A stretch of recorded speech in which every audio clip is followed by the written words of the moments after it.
তন্মধ্যে মেন একটা কারণ মহান রব্বুল আলামিন ইমামুল মালায়েকা জিবরিল পাঠিয়ে জান্নাত থেকে বুরাক পাঠিয়ে আমার নবীকে মেরাজ নিয়ে গিয়েছিলেন।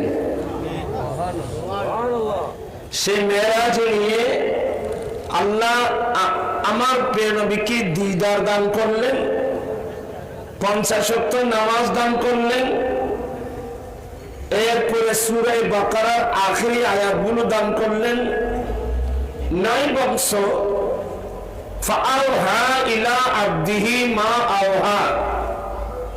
এই আয়াতের তাফসীরে মোল্লা জীবন বলছেন সেই মেরাজ রাত্রে আমার আল্লাহ আমার নবীর সাথে 90,000 কথা বলছেন। 30,000 কথা ফেরেশতার জগতে প্রকাশ করেছেন। ফেরেশতারা জানে 30,000 কথা পৃথিবীর মানুষকে জানানো হয়েছে, আর 30,000 কথা আল্লাহ এবং রাসূলের মাঝখানে রিজার্ভ আছে।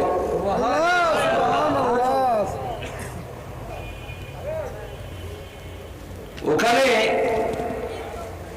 দেখা যায় মেরাজ রজনীতে আমার রাসূল আল্লাহর কাছে ফরিয়াদ করেছে। আল্লাহ বলছেন, রাসূল আমার জন্য কি আনছেন? আমি বুরাক পাঠিয়ে, জিবরিল পাঠিয়ে, রফরফ পাঠিয়ে আপনাকে আমার খাস দরবারে আনলাম, আমার জন্য কিছু আনেন নেই? বলে আনছি তো। রাসূল কি আনছেন? আত্তাহিয়াতু লিল্লাহি ওয়াসসালাওয়াতু ওয়াত-তাইয়্যিবাত। আল্লাহ শারীরিক, মানসিক, জিসমি, রূহি যত প্রকারের তাহিয়া ইবাদত সবগুলো তোমার জন্য আল্লাহ। আল্লাহ আল্লাহ খুশি হয়ে বলছেন, নবী গো আসসালামু আলাইকা আইয়ুহান নবী ওয়া রাহমাতুল্লাহি ওয়া বারাকাতুহু।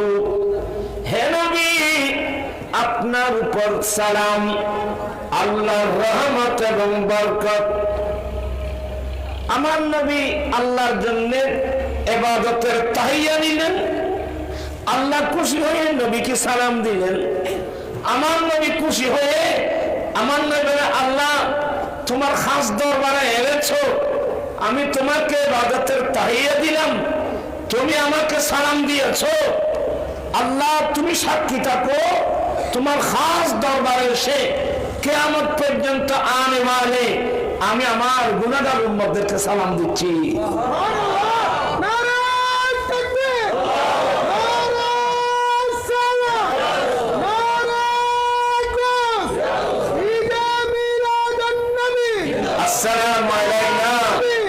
আসসালামু আলাইনা ওয়া আলা ইবাদিল্লাহিস সালিহিন। এই জন্য নবী বলছেন, আসসালাতু মিরাজুল মুমিনিন। গোটা মেরাজের দৃশ্য এই নামাজের ভিতরে আছে। আলহামদুলিল্লাহ, আমরা বড় ভাগ্যবান, কত বড় ভাগ্যবান। এগুলো তো আমরা বুঝি না, বুঝলে তো আমাদের অবস্থা এটা হতো না। তো চলুন, আল্লাহ যে সিস্টেম আমার নবীর সম্মান মর্যাদা বর্ণনা করেছেন, একটু সামনের দিকে যাই, গবেষণা করে দেখি, বুঝতে পারি কিনা দেখি। আল্লাহ বলেন, তিলকার রুসুলু ফাদ্দালনা বা'দাহুম আলা বা'দ মিনহুম মান কাল্লামাল্লাহু ওয়া রাফা'a বা'দাহুম দারাজাত। তৃতীয় পারা না? তৃতীয় পারা। আমরা একসময় সবাই তিলকার রসুল তিলকার রসুল বলতাম। আল্লাহ বলেন, এরা সমস্ত রসুল আমি রব্বুল আলামিন এক এক রসুলের উপর এক এক রাসূলের মর্যাদা দান করেছি। সুবহানাল্লাহ। এরা সবাই রাসূল, অর্থাৎ যুগে যুগে কালে কালে পৃথিবীর লক্ষ্যভ্রষ্ট পথভ্রষ্ট মানুষকে হেদায়েতের জন্য আমি যত নবী রাসূল পাঠিয়েছি, আমি এক এক রাসূলকে এক এক রাসূলের উপর ফজিলত দিয়েছি, মর্যাদা দান করেছি। আলহামদুলিল্লাহ। ফজিলত দেনেওয়ালা আল্লাহ। বাবু তুমি ঠিক করে বসো, হাঁটুগুলো ফেলে, এই হাঁটুগুলো ফেলে বাড়া করে বসো। আর কি সাম মারবে নি হলো আর उसके मन हाथ करते ना बानी ये ताप बारे हैं कौन वाली तो नफसी देना बारे खासा जो गुड प्लेयर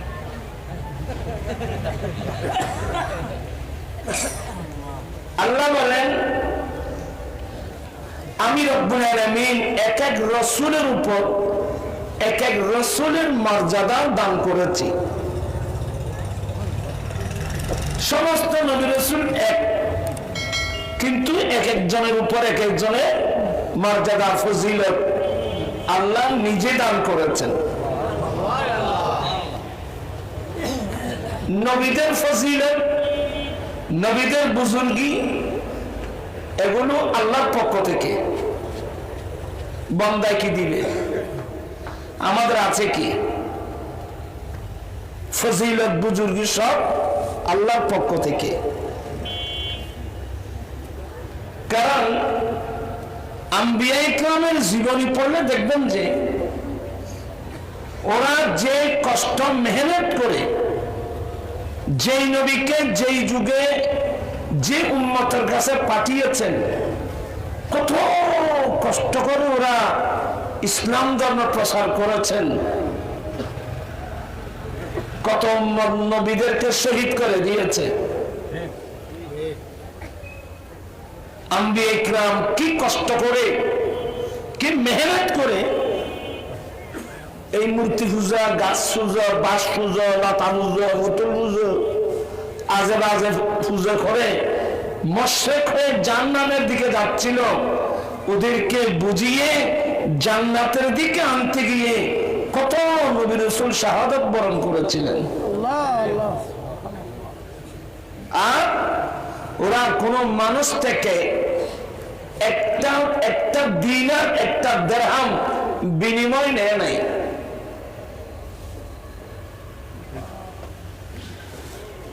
নবী রাসূল এত কষ্ট করে, এত পরিশ্রম করে ইসলাম ধর্ম প্রচার করেছেন।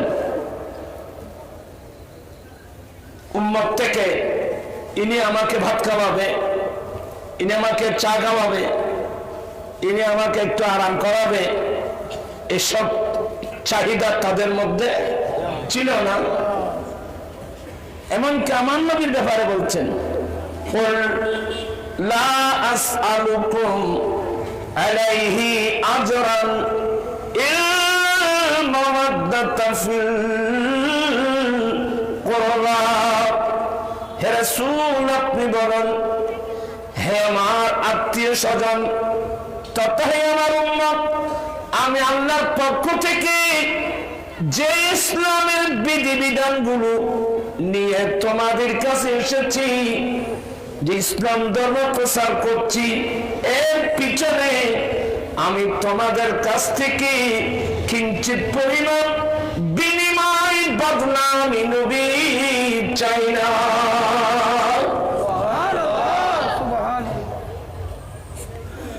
আম্বিয়া ইকরাম উম্মত থেকে কিঞ্চিত পরিমাণ বিনিময় চাই নাই। আর তো দর দিতে গেলে হইলে হতে টেকদন দিবে। আম্বিয়া ইকরামের জীবনী পড়েন, এরা উম্মত থেকে কিঞ্চিত পরিমাণ বিনিময় বদলা চায় না। কারণ এরা এদেরকে বিনিময় দিবেন তো আল্লাহ। এই জন্য আল্লাহ বলছেন, ফাদ্দাল্লাহ বা'দাহুম আলা বা'দ, আমি এক এক রাসূলের উপর এক এক রাসূলকে আমি মর্যাদা দান করেছি। সুবহানাল্লাহ বলেন না?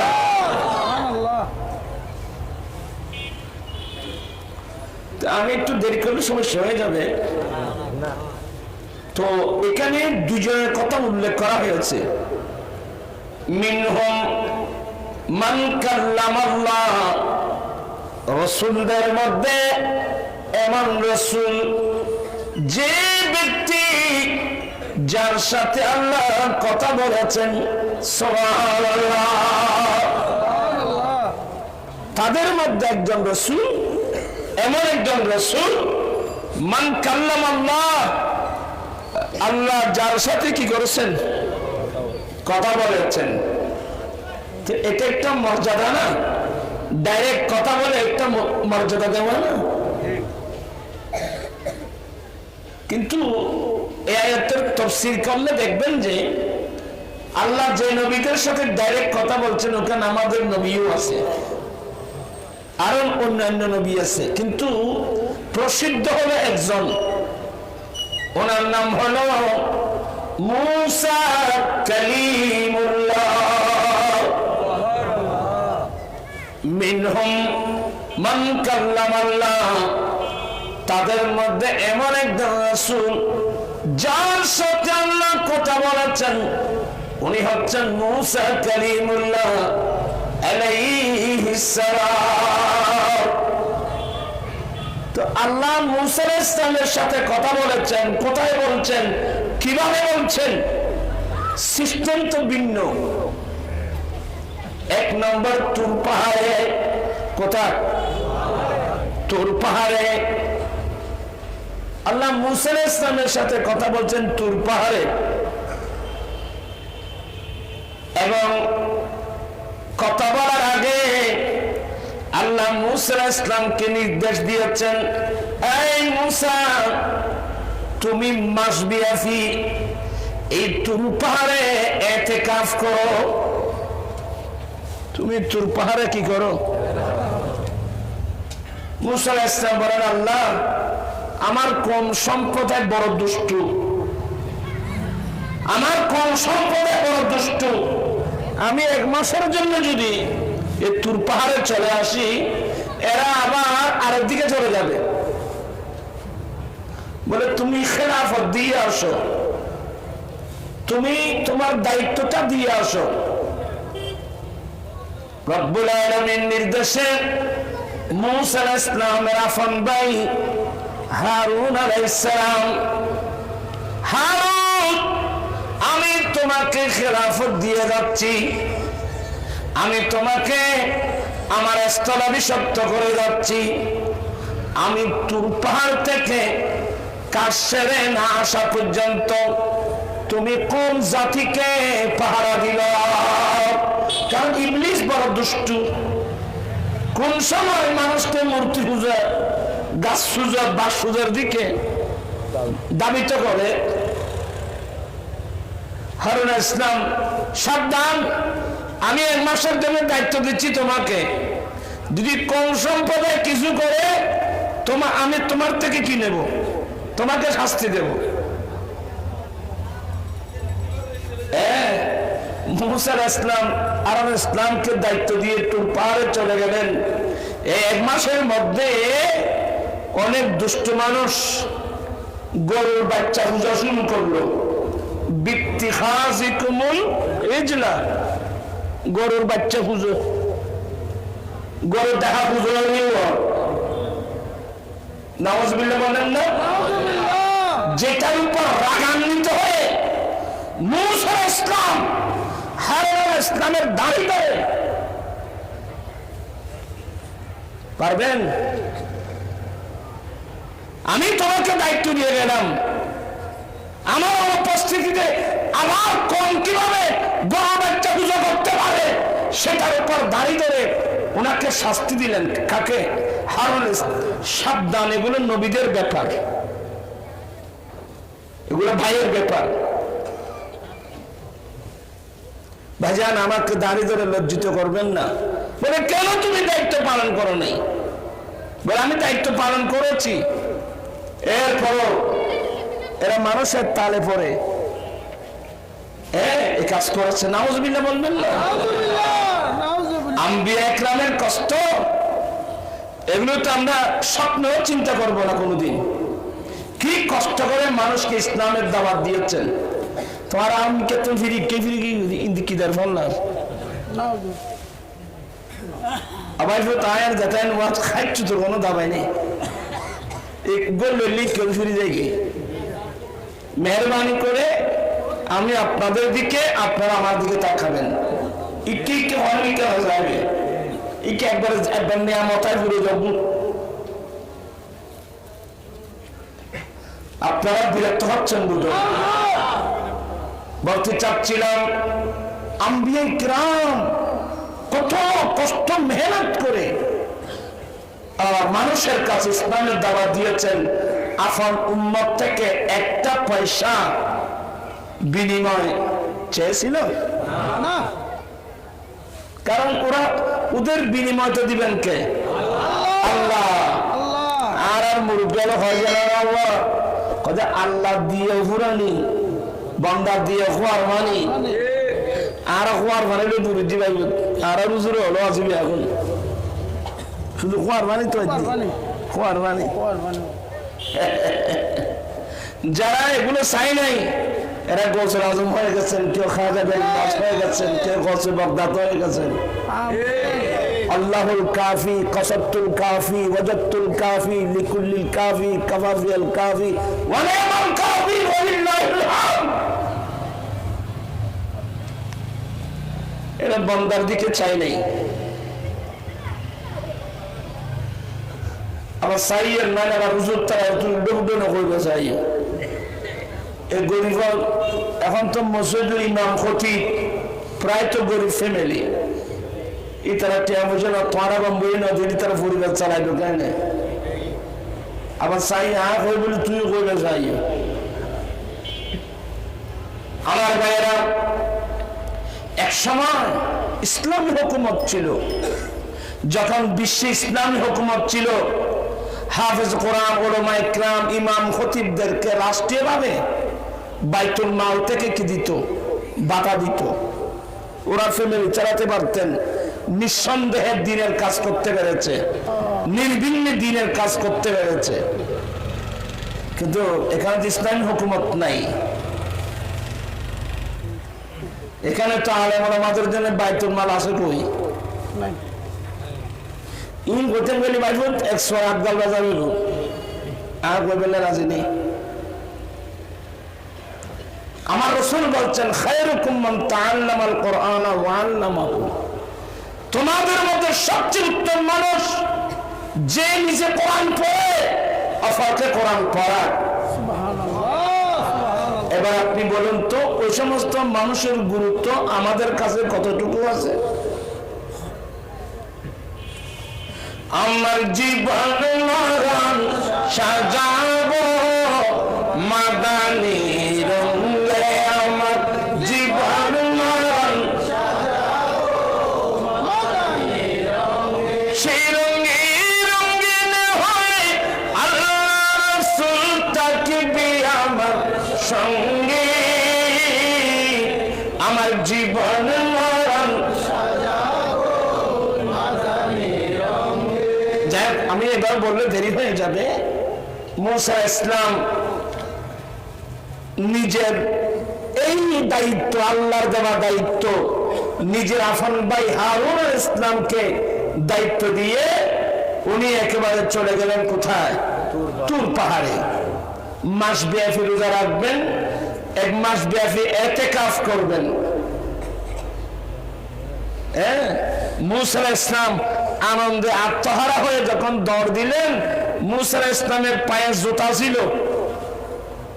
অনেক সময় আনন্দে খুশিতে আনন্দে আত্মহারা হয়ে দৌড় দিলে অনেক সময় পায়ের জুতা খুলতে কি হয়ে যায় ভুলে যায় আমার আল্লাহ ডাক দেবেন ফাখলান আলাইক মুসা জুতা খুলে আসো এটা অত্যন্ত পবিত্র জায়গা আল্লাহ সুবহানাল্লাহ অনেক লম্বা আলোচনা 30 দিন মাস ব্যাপী রোজা রাখলেন ইতিকাফ নিলেন আনন্দে আত্মহারা হয়ে এক্ষুনি আমি আল্লাহর সাথে কথা বলবো মুসা ইসলাম মিসওয়াক করে নিলেন মাস ব্যাপী রোজা রাখছি একটু মুখের মধ্যে একটু গন্ধ গন্ধ অনুভব হচ্ছে, এটা নিয়ে আল্লাহর সাথে কিভাবে কথা বলবো। এই জন্য মুখ ভালো করে পরিষ্কার, উনি ওই মিসওয়াক করে নিলেন। এখান থেকে একটা মাসলা মনে রাখবেন, নামাজ পড়া মানে আল্লাহর সাথে কথা বলা। এই জন্য উজবানাতে মিসওয়াক করবেন, ভালো করে মুখ পরিষ্কার করবেন। এখন তো মিসওয়াক নাই, আমাদের অনেক ছেলেরা টুথপেস্ট ব্যবহার করে, অসুবিধা নেই, এত হলেও করো, মুখ পরিষ্কার করো। কিন্তু অনেক মানুষ মসজিদে যায়, আরে আবুল বিড়ির দুর্গন্ধ,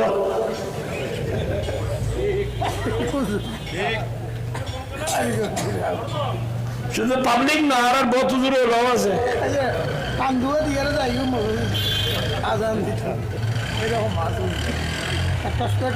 আমি বিনয়ের সাথে বলবো, এই সমস্ত বদ অভ্যাস বন্ধ করা দরকার।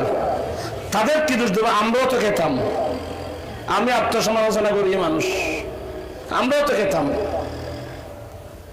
সেই ভুল আমরাও করেছি, আমরা মুক্ত না, মারাত্মক ভুল। আপনি এটা বুঝতে পারবেন কখন?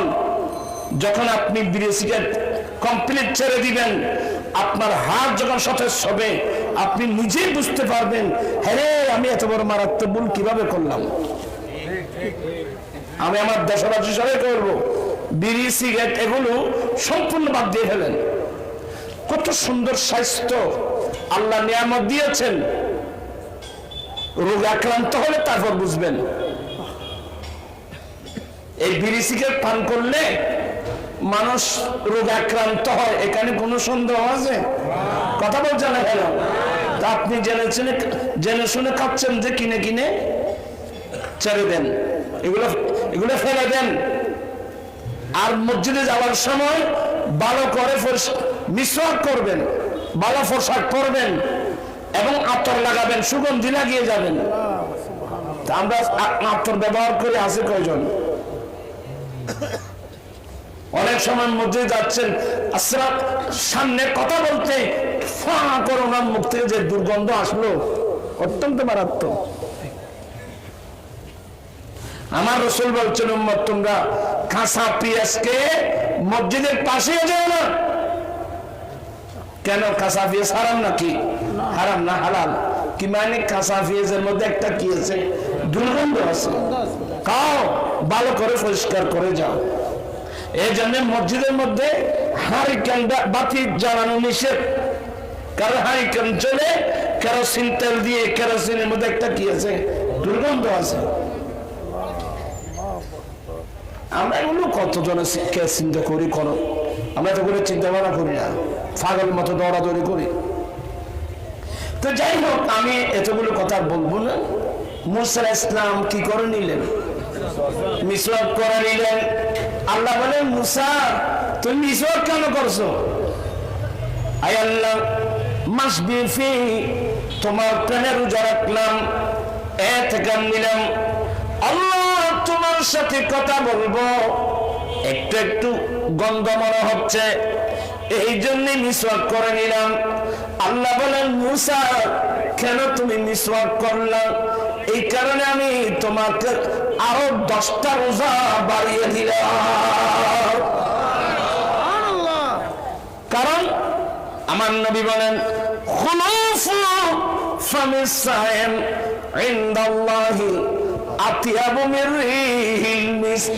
রোজাদার মানুষের মুখের দুর্গন্ধ আল্লাহর কাছে মস্ক আম্বরের চেয়ে বেশি সুগন্ধ।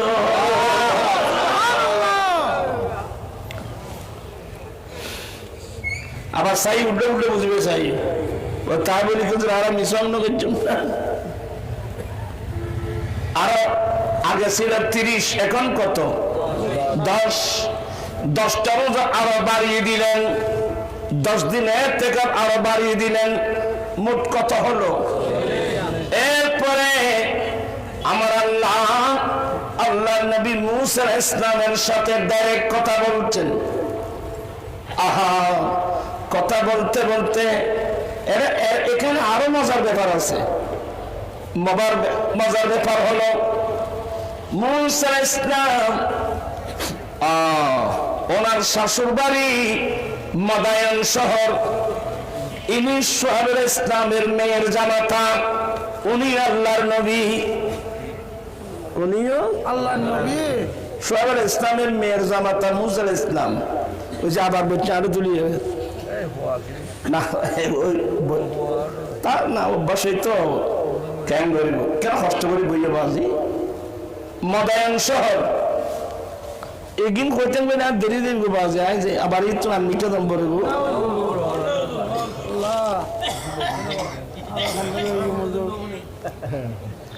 দেখো তো আশা মুসা ইসলাম যাচ্ছিলেন ইয়ং যুবক,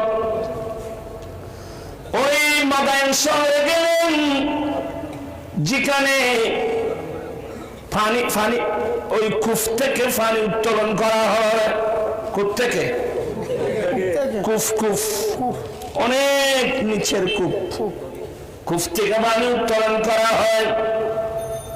মানুষ লাইন ধরছে কূপের পারে, কিন্তু কয়েকজন মহিলা এই পুরুষের অবস্থা দেখে একটু দূরে দাঁড়িয়ে আছে।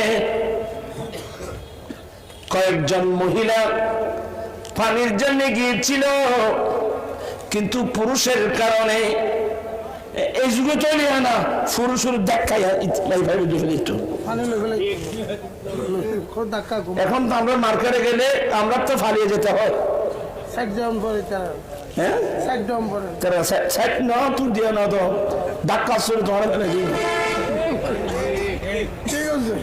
ঠিক ঠিক তোমার করতে মুসন্দ বলতে চাচ্ছিলাম না, ক্ষমতাই তারা দেখামো আছে তো। তুমি বিয়ে করবে সবার তো টেয়ালো বিয়ে করছো, তুই তো তোমার মানেন না।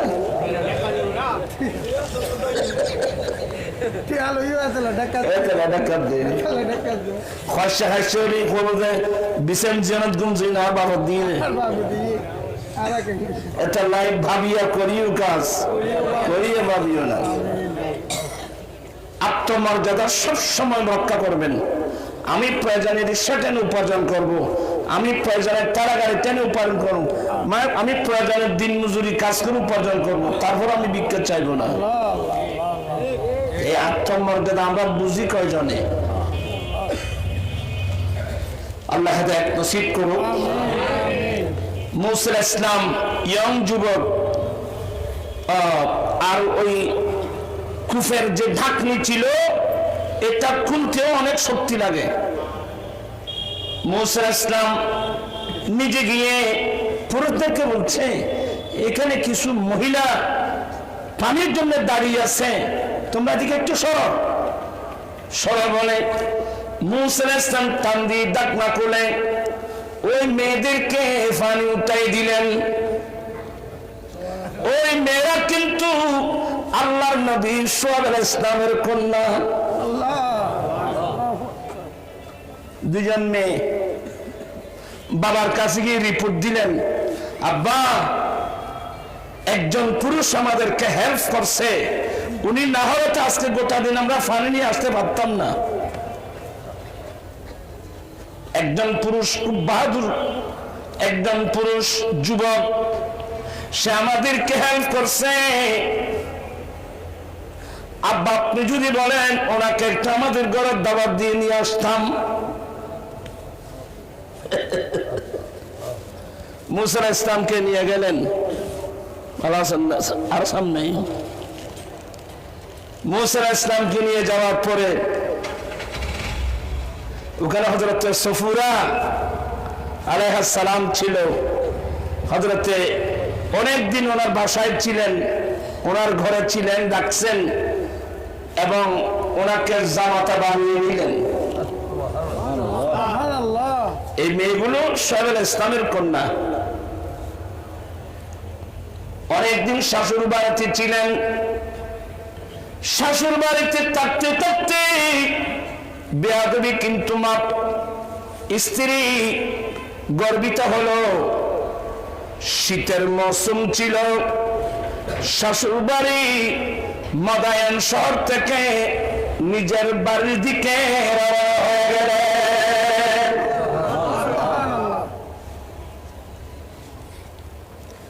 যেতে যেতে সূর্য ডুবে গেল, অন্ধকার ঘনিয়ে আসলো।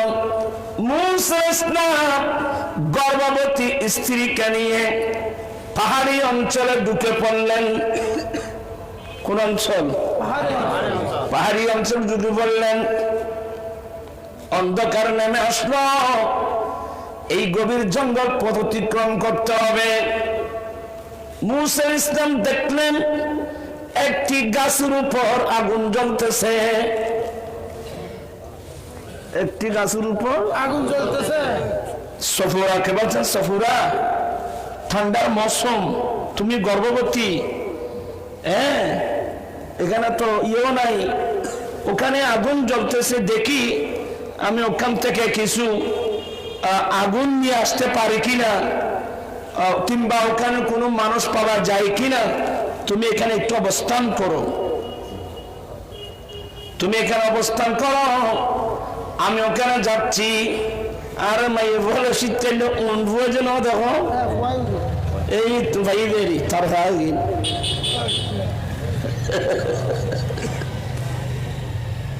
মূসা ইসলাম ওখানে গেলেন। আবশ্যক আছে না? আবশ্যক। ফালাম্মা আতাহা নুদিয়া মিন শাতিল ওয়াদিল আইমানে ফিল বুকাতিল মুবারাকাতি আইয়া মূসা ইন্নী আনাল্লাহু রাব্বুল আলামিন। ও ভাই ফুটি আছে না বে আতাব সামনে।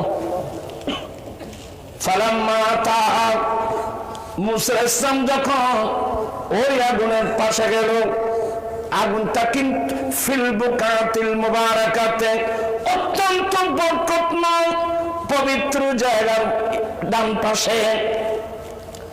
ও দেখতেছে গাছের উপর আগুন জ্বলতেছে।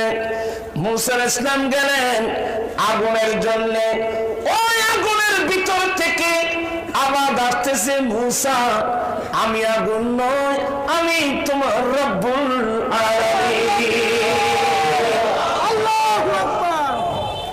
সাবধান, এখানে অনেক মানুষ অ্যাক্সিডেন্ট করবে। এটা নবীদের মামলা, দেখতে কিন্তু আগুন, এটা আগুন নয়, আল্লাহর নূরের তাজাল্লি। মূসা আমি রব্বুল আলামিন। মূসা আলাইহিস সালাম মুহূর্তের মধ্যে সিজদায় পড়ে গেলেন। সুবহানাল্লাহ। উনি গিয়েছিলেন আগুন আনতে, পেয়ে গেলেন রব্বুল আলমকে। আনোয়ার শাহ কাশ্মীরি বলতেছে ওই কমি লাইনের, বলে কোরআন শরীফের একটি আয়াত আমার আকল দুর্বল করে ফেলছে, এই আয়াতই বিয়া। তো যাই হোক, এগুলো আমার উদ্দেশ্য না। আমি বলতে চাচ্ছিলাম মূসা ইসলাম আল্লাহর সাথে কথা বললেন। কথা বলতে বলতে বলতে বলতে এক পর্যায়ে মহাব্বত যখন বেড়ে গেল, বন্ধু বন্ধুর সাথে কথা বলছে কিন্তু দেখছে না, মহাব্বত বাড়বে না? রব্বি আরিনি, আল্লাহ তুমি দয়া করে আমাকে একটু দেখা দাও না, আল্লাহ তুমি আমাকে একটু দেখা দাও না। এই আয় না দেখি তুই আল্লাহ কথা করতে লাগবো, তো আল্লাহ কথা বল, তোমার তো আল্লাহ তুমি দয়া করো আমাকে একটু দেখা দাও না। রব্বুল আলামিন সাথে সাথে উত্তর দিলেন লাম তারানি, মূসা তুমি আমাকে কখনো দেখবা না।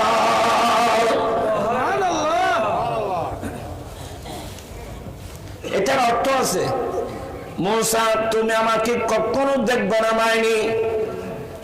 এখানে তাফসীর করতে হবে লান তারানি ফিদ দুনিয়া। দেখুন আমার ফুরের মানুষ আর ফুরের মানুষ এখন মানুষ বেয়ে না ভাই, আর মহব্বতের মানুষ হাজি বুড়ো হারালে না ভাই ফেরত বিজি বিজি হ্যাঁ বুড়ো হারালে আর ফাইরে কিচ্ছু মারো জোয়ান কত যাচ্ছে হ্যাঁ দেখুন তো কি দেন গাড়ি হয়ে যাই হজুরুল্লাহ আচ্ছা দেখা যাবে গাড়ি হয়ে যাই আমার জীবন মারাম মাদানি রঙে আমার জীবন মরণ সাজাবো মাদানি রঙে। আমি অনেক কথা কেটে ফেলছি এখানে না বলতে চাচ্ছিলাম মুসা ইসলাম আল্লাহর সাথে দাঁড়িয়ে কথা বলতেন। আল্লাহ বলেন মিনহুম মান কাল্লাম আল্লাহ, তাদের মধ্যে এমন একজন রাসূল আল্লাহ যার সাথে কথা বলেছেন উনি মুসা কালিমুল্লাহ, আল্লাহর কালিম মুসা ইসলাম আল্লাহর কাছে কত সুন্দর ভাবে বিনয়ের সাথে আরজি করলেন, মাওলা তুমি দয়া করে আমাকে একটু দেখা দাও না। সাথে সাথে আল্লাহ বললেন লাম তারানি, মুসা তুমি আমাকে কখনো দেখবে না। কখনো দেখবে না ব্যাখ্যা হলো এই দুনিয়ায় তুমি কখনো দেখবে না, কারণ জান্নাতে শুধু নবী না, জান্নাতে তো আমরাও আল্লাহকে দেখব। যারা আল্লাহর প্রেমিক এরা বলে জান্নাত दोज़ख से आरज़ू क्या को आरज़ू है मैं तुझे देखा को सलाम तेरा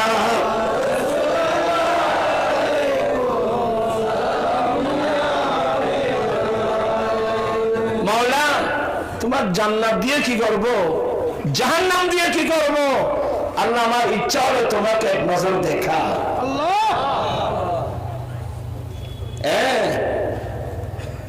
আমার ভাইয়েরা মুসা ইসলাম বলে আমি মানবো না আল্লাহ, মোহাব্বত বেড়ে গেল তো। আল্লাহ বলেন মুসা কি খামোখা দেখবা? হ্যাঁ দেখব। আল্লাহ একটা কন্ডিশন দিলেন, এই মুসা ইনিস্তাকাররা মাকানা, তুমি যে তুর পাহাড়ে দাঁড়িয়ে আছো, যে স্থানে দাঁড়িয়ে আছো, আফাল স্থানে যদি স্থির থাকতে পারো ফাসাফা তারানি, তাহলে তুমি আমাকে দেখতে পারবা। মুসা আলাইহিস সালাম একেবারে মজবুত করে দাঁড়ালেন। মুসা আলাইহিস সালামের মজবুতি বুঝেন? মুসা আলাইহিস সালাম কত বড় পাওয়ারফুল নবী, কত বড় পাওয়ারফুল নবী, যার তারপরে আজরা ইসলামের চোখ ফেলে দিয়েছিল। কোন বয়সে কথা বলছেন? একটা পরে আজরা ইসলামের ক্ষমতা কতটুকু জানেন? আজরা ইসলামকে আল্লাহ এমন ক্ষমতা দিয়েছেন, আজরা ইসলাম ইচ্ছা করলে এক সেকেন্ডের মধ্যে সারা পৃথিবীর মানুষের রূহ কব্জা করতে পারবে। এমন পাওয়ারফুল ফেরেশতা আজরা ইসলাম। একটি ব্যতিক্রম বলার কারণে মুসা আলাইহিস সালাম এমন একটা তাপ্পর মারলেন, বুখারীর riwayat হলো মুসা আজরা ইসলামের চোখ ফেরেন থেকে পড়ে গেছে। এবার মুসা আলাইহিস সালাম লাদা হুয়া দুধের বাচ্চা, ফেরাউনের একটু ভালো লাগতেছে, হাতে তো ফোয়াশা নাই, খুব মহব্বতের ফোয়া। ফেরাউন না হয় খুব সুন্দি। মুসা আলাইহিস সালাম দুধের বাচ্চা, ফেরাউন সুম দিতে চেয়েছিল, মায়ে আসিয়ার কুলে বসে ঠপ করে মারলো সবার। কারণ নবীরা দুধের বাচ্চা হলো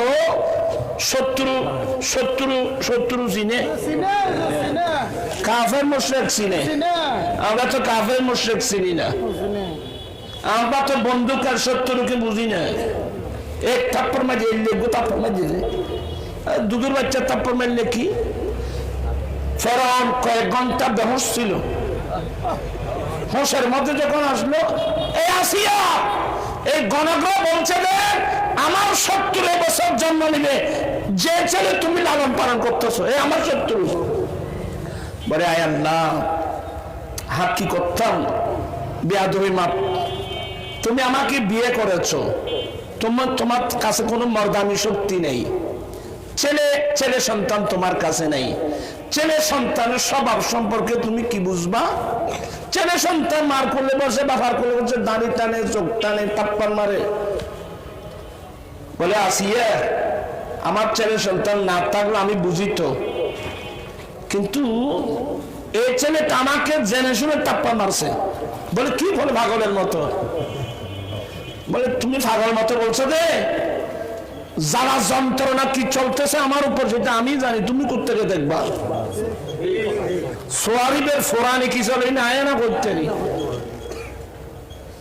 কিতাবে লিখতেছে ওই ফেরাউন কিয়ামতের মাঠে ওই জ্বালা যন্ত্রণা নিয়ে উঠবে। এবার মুসা আলাইহিস সালামের সোয়ার আর তো বেগমের 100 মান বুঝি, 100 মান বুঝলে সোয়ার কখন করে উঠতে বুঝিবি পাইব। এবার মুসা আলাইহিস সালামের সোয়ার ছোট বাচ্চা, দুধের বাচ্চা, তো মুসা আলাইহিস সালামের রূহ কবজা করার জন্য আসছিল। আজরাইল ইসলাম বলতে একটু ব্যতিক্রম হওয়ার কারণে এমন তাপ্পার মারল, এক তাপ্পারে আজরাইল ইসলামের চোখ খুলে গেছে। এই চোখ খুললি যে এবারে দুর্গেই যদি আজরাইল সন্তান দরবার, আল্লাহ তুমি কাকে আনতে পাঠিয়েছো, এত প্রাণামারটা যাবার সময় হয়ে গেল। ওটা ওনার নাম মুসা আলাইহিস সালাম। সেই মুসা আলাইহিস সালাম মজবুত হয়ে দাঁড়ালেন। আল্লাহ বলেন মুসা উপরের দিকে তাকিও না, উনজুর ইলাল জাবাল, তুমি পাহাড়ের দিকে তাকাও। মুসা আলাইহিস সালাম মজবুত হয়ে দাঁড়ালেন, পাহাড়ের দিকে দেখলেন রব্বুল আলামিন একটু নূরের তাজ্জুলি নিক্ষেপ করলেন তুর পাহাড়ে। গোটা তুর পাহাড় জলে ফুরে সুরমা হয়ে গেল। মুসা আলাইহিস সালাম বেহুশ হয়ে পড়ে গেল।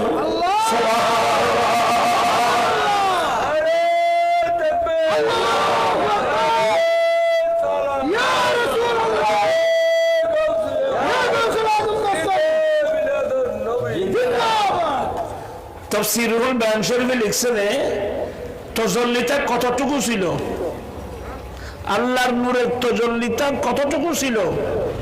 বলে মহিলারা যে কাপড় সিলাই করে শুই আছে না, মানুষ হইলে বেনামাজিতে রে, মহিলা যে কাপড় সিলাই সুইচ আছে না, ওই সুইচ যেটা আছে এটার যেদিক দিয়ে সুতো গাঁথে এটাকে কি বলে? ফুসুর ফাই আরা হয়েছে, সেটাকে বাসা হয়েছে। সুইচের যে ছিদ্র দিয়ে সুতো গাঁথে, ওই একটা সুইচের সুতো গাঁথার যে ছিদ্র এতটুকু একটা তজল্লি মাত্র। তোর পাহাড়ে নিক্ষেপ করার সাথে গোটা তুর পাহাড় জলে পুরে সুরমা হয়ে গেল। হ্যাঁ, অনেক লম্বা আলোচনা।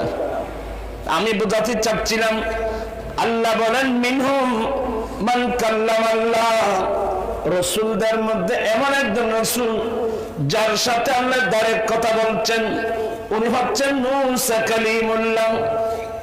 এরপরে আরেকজন রাসূল সম্পর্কে আল্লাহ বললেন ওয়ারাফা বাদাহুম দারাজাত, ওই রাসূলদের মধ্যে এমন একজন রাসূল যার অসংখ্য মর্যাদা আল্লাহ নিজে বুলন্দ করেছেন। চিৎকার দিয়ে বলুন না সুবহানাল্লাহ। রাসূলদের মধ্যে একজন যে রাসূলের অসংখ্য মর্যাদা আল্লাহ বুলন্দ করেছেন। এই আয়াতের তাফসীর গিয়ে দেখলাম উনি আর কেউ নন, উনি হচ্ছেন আমাদের হায়াতুন নবী।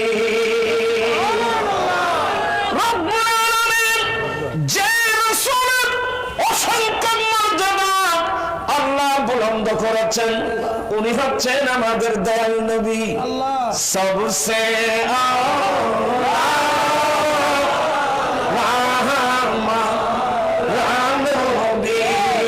সবসে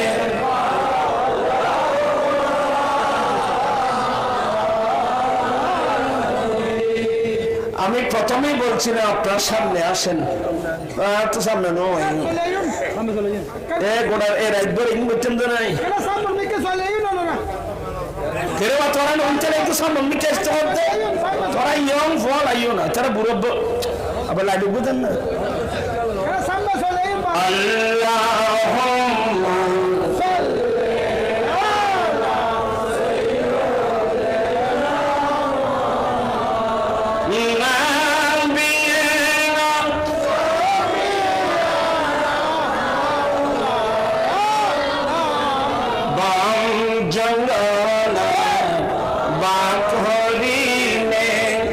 চিনিল দয়াল নবী হরমান ভরে চিনিলি নারে দুঃখ রইল মনেতে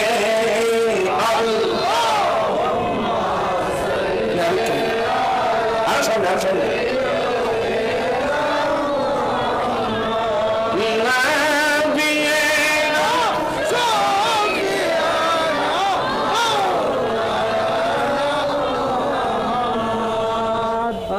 বুড়ো বুড়ো হগুন এর স্টেজ তুলে যাও বা সাসাড়া আইয়ে ইবরে তুলে যাও বাজে এর স্টেজ থাকি ওই বুড়ো বুড়ো তুলে যাও বা আমরা বুড়ো মানুষ কেন চাই জায়গা ছোট তাই কেন করবো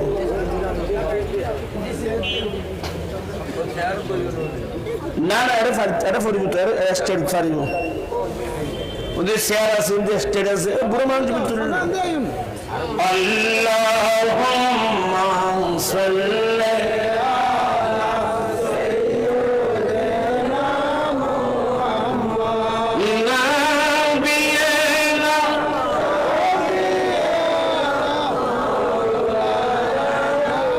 আল্লাহ তুমি দয়া করো নসিবি করো মদিনা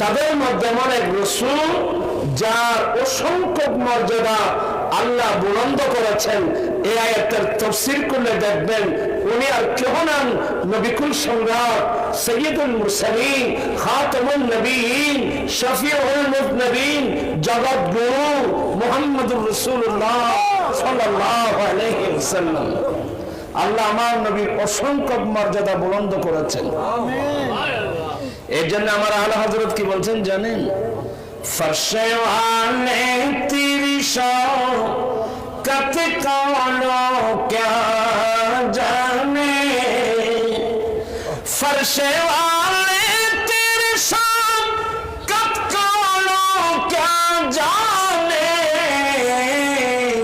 खुसरवा अर्श पे उड़ता है परेरा तेरा साटया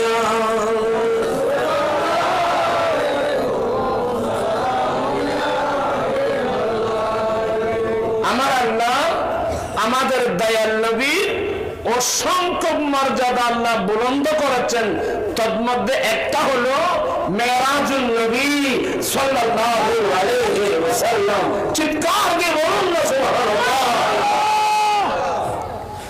এগুলো আটলান্টিক মহাসাগর আমি এই সাগরকে লোটার মধ্যে কিভাবে ঢুকাবো এই মাসে খুব সংক্ষিপ্ত শব্দ ব্যবহার করব একেবারে সংক্ষেপ শব্দ ব্যবহার করব রজব চাঁদের এই মাসে ২৪ তারিখ দিবাগত রাত মক্কায়ে মুআজ্জামার ঐতিহাসিক সংরক্ষিত জায়গা আবু তালেবের ঘাঁটিতে ছিলেন আবু তালেবের ঘাঁটিতে আমার নবীর চাচাতো বোন উম্মে হানির ঘরে এশা নামাজ পড়ে আমার নবী শুয়ে পড়লেন সুবহানাল্লাহ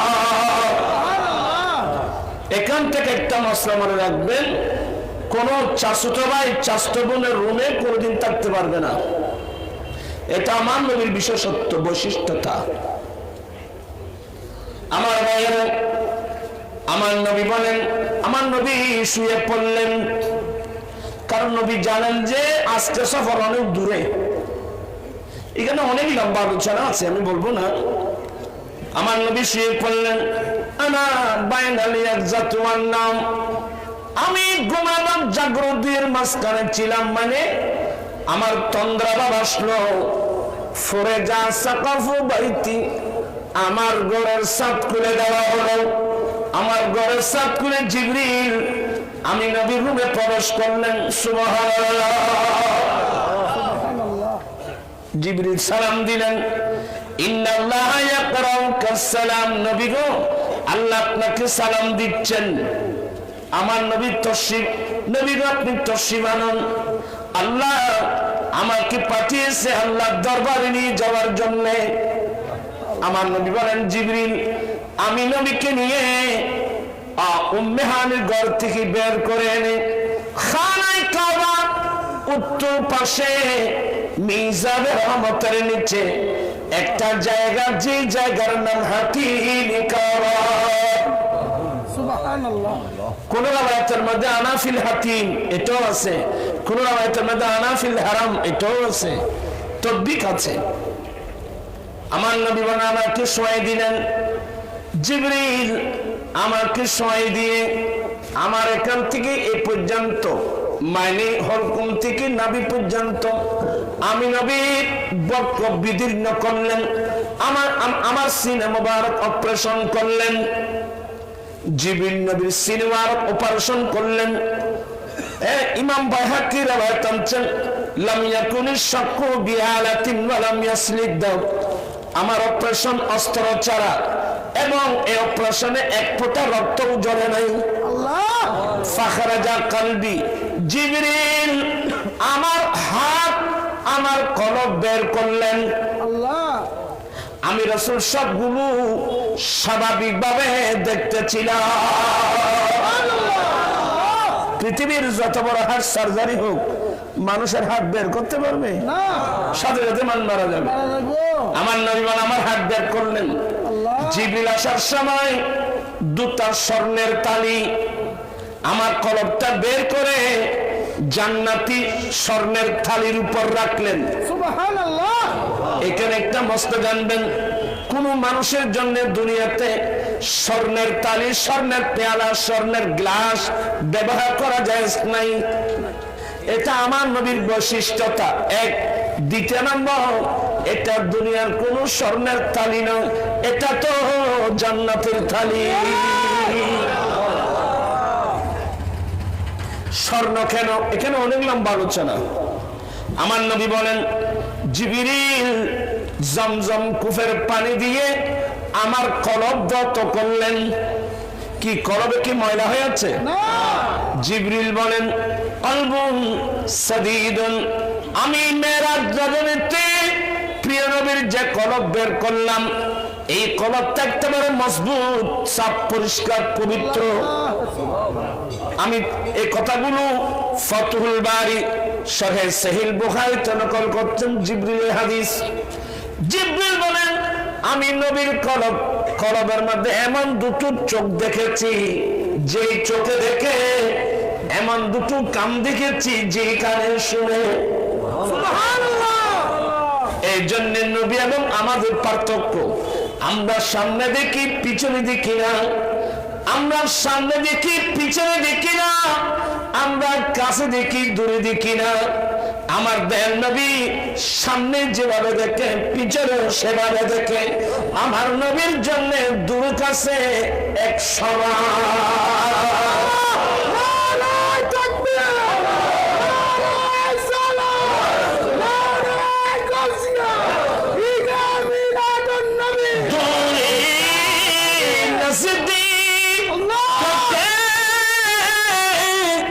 सुनने वाले पुकार काने लाले करामत पहला ओ सलाम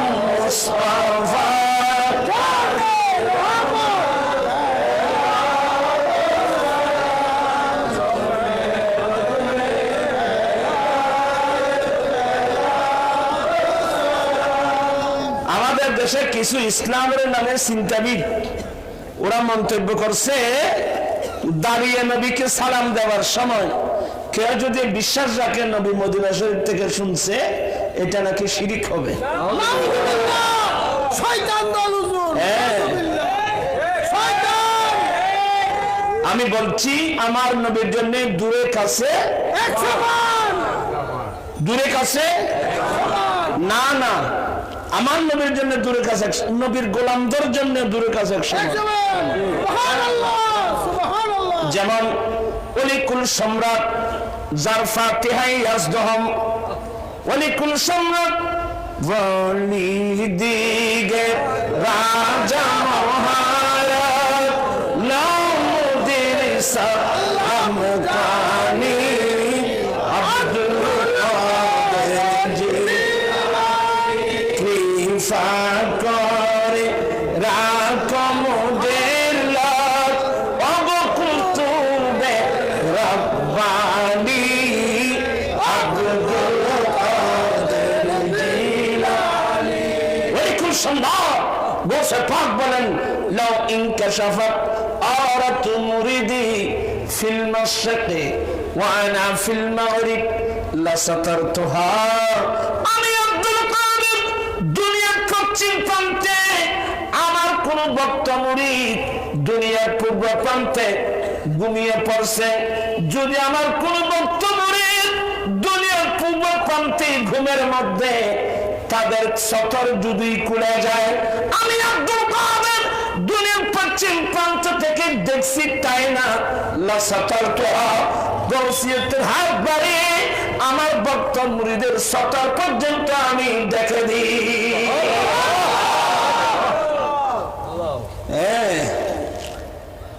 এগুলো অনেকে বুঝবে না, কোরআন হাদিস না জানলে বুঝবে কোত্থেকে। দূরে কাছে না, আমার নবীর জন্য না, আমার নবীর গোলামদের জন্য তো দূরে কাছে এক সমান। বছর আসেন মজবন্দারির জন্য দূরে কাছে এক সমান। অনেক আউলি ইকরাম আছে। আল্লাহর কাছে ফিরিয়ে ইবাদত কি? ফরজ ইবাদত। আল্লাহ বলেন হাদিসে কুদসিতে, ফরজ ইবাদত আদায় করার পরে বান্দা যখন নফল ইবাদত করে, এটা কথা না কই, বান্দা যখন নফল ইবাদত করে, ইয়াতাকাররাবুল আবদু বিন-নওয়াফিল, বান্দা নফল ইবাদতের মাধ্যমে বান্দা আল্লাহর কাছে চলে যায়। ফরজ ইবাদত আদায় করার পরে বান্দা যখন নফল ইবাদত করে, নফল ইবাদত করতে করতে ওই বান্দা আল্লাহর কাছে চলে যায়। হাত্তা আহাবাতুহু, শেষ পর্যন্ত আমি আল্লাহ তাকে ভালোবাসি।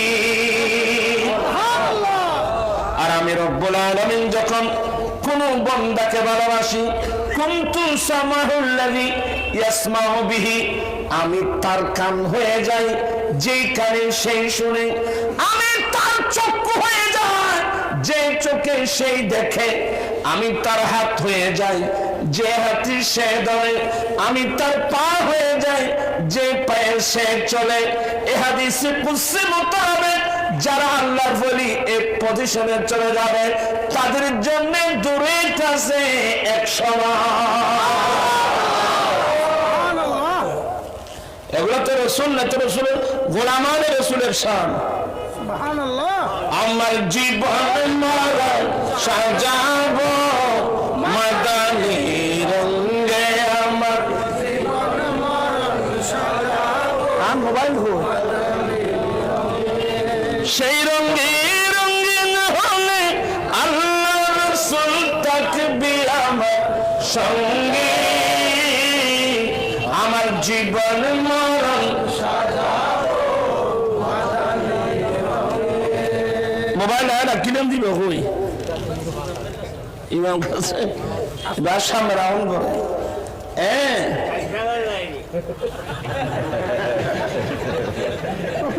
বাজি আয় অসুস্থ মানুষ হবা, আবার একটু আর মৃত্যু দাম বলব, মানুষ তো না বুঝে। বুঝাতে চাচ্ছিলাম আমার নবীর জন্য দূরে কাছে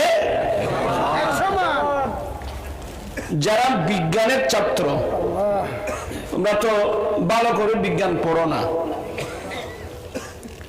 এমন কিছু প্রাণী আছে এগুলো আল্লাহরই কুদরত, যেমন মধুপোকা। মধুপোকার মধ্যে কয়টা চক্ষু আছে বলতে পারবেন? মধুপোকার কাছে 5টা চক্ষু আছে। এটা বিজ্ঞানের গবেষণা, আমার গবেষণা না। একটা মধুপোকা এদিকে বসে আছে, তো আপনি পিছন দিকে যদি ধরতে যান সা করে দৌড় দিবে, কারণ তার পিছনে চক্ষু আছে।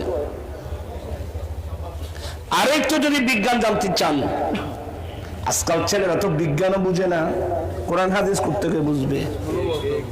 এই যে স্কুল খোলা তাইলেও বিজ্ঞান বুঝে না ভাই। প্রজাপতি আছে তো, একেবারে নিরীহ একটা ফাঁকি প্রজাপতি। বিজ্ঞান বলছে, গবেষণা করে দেখছে আর কি, একটা প্রজাপতি দেখতে কত হালকা পাতলা, একটা সরল সহজ পাখি। আপনি এখানে